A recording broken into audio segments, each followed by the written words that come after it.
All in one Sunil Khare YouTube channel में आपका स्वागत है। दिल को गहरे तक चोट करने वाली खबर है ये।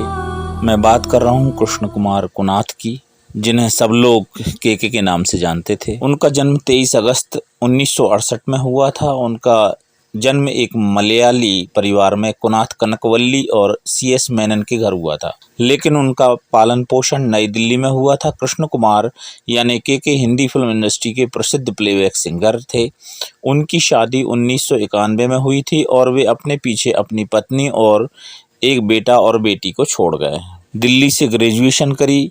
केके ने अपने करियर की शुरुआत बेहद विनम्र तरीके से की थी। एक प्लेबैक सिंगर के रूप में संगीत की दुनिया में अपनी पहचान बनाने से पहले उन्होंने 4 सालों में 3500 से अधिक जिंगल लिखे और गाए, जो 11 अलग अलग भाषाओं में थे। AR रहमान प्लेबैक सिंगिंग की दुनिया में बेहद करीब लेकर आए। केके ने कुछ टेलीविजन शो जैसे हिप हिप हुर्रे, जस्ट मोहब्बत और शाका लाका बूम बूम के लिए भी गाया। 1999 में हम दिल दे चुके सनम के लिए ये सबसे बेहतरीन गाना गाया था। तड़प तड़प के इस दिल से आह निकलती रही, ऐसा क्या गुनाह किया कि लुट गए हम तेरी मोहब्बत में। केके किशोर कुमार और RD बर्मन जैसे प्रसिद्ध गायकों से काफ़ी प्रभावित थे। अंतर्राष्ट्रीय मोर्चे पर वह Michael Jackson, Led Zeppelin, Bryan Adams और विली जोएल से बेहद प्रेरित थे। केके ने कोई म्यूजिक की शिक्षा नहीं ली और स्वाभाविक रूप से अपनी प्रतिभा के धनी थे वो। तो ये तो केके के बारे में हमने जाना, पर ढेर सारे मधुर गीत और ढेर सारे परफॉर्मेंस हमारे बीच छोड़ गए केके।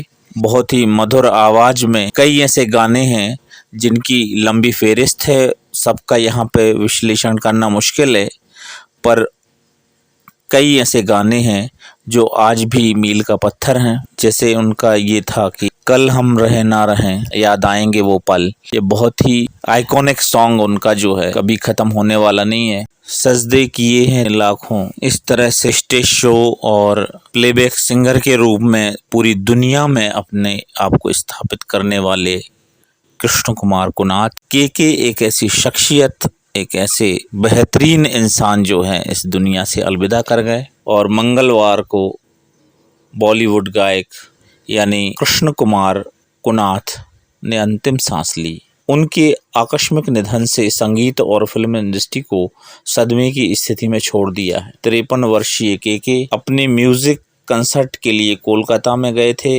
वे वहाँ परफॉर्मेंस के बाद उन्हें दर्द हुआ और वो गिर गए थे। फिर वापस जो है उनके साथी लोग जो हैं उन्हें होटल में ले गए और होटल में ले जाने के बाद और तुरंत उन्हें फिर हॉस्पिटल ले गए, पर वहाँ जो है डॉक्टरों ने उन्हें मृत घोषित किया। ये भी इत्तेफाक है कि एक सिंगर की मौत एक सिंगर जैसी हुई। कभी भी जब वो एक ख़ास बात रही है कि जब किसी मंच पर परफॉर्मेंस करते तो दुनिया को तो मनोरंजन देते ही थे, पर खुद भी उसको एंजॉय करते और उसमें कभी उन्होंने जो है कंजूसी नहीं बरती, कोताही नहीं बरती और इस तरह से गाते बजाते खेलते कूदते जो है हम सबको केवल सुनहरी यादें और एक मधुर आवाज़ दे गए। Miss you lot. Absolutely shocked and sad to hear about Keke's untimely departure. He will always remain one of my favorites. Such a versatile artist, a voice to every emotion. You will be missed. Rest in peace, dear KK. और इस अपूर्णीय क्षति के बाद देश के तमाम नेताओं ने, तमाम मंत्री मिनिस्टर्स ने और यहाँ तक कि मोदी जी ने भी हमारे केके को श्रद्धांजलि अर्पित की। ट्विटर के माध्यम से पूरा देश हतप्रभ है।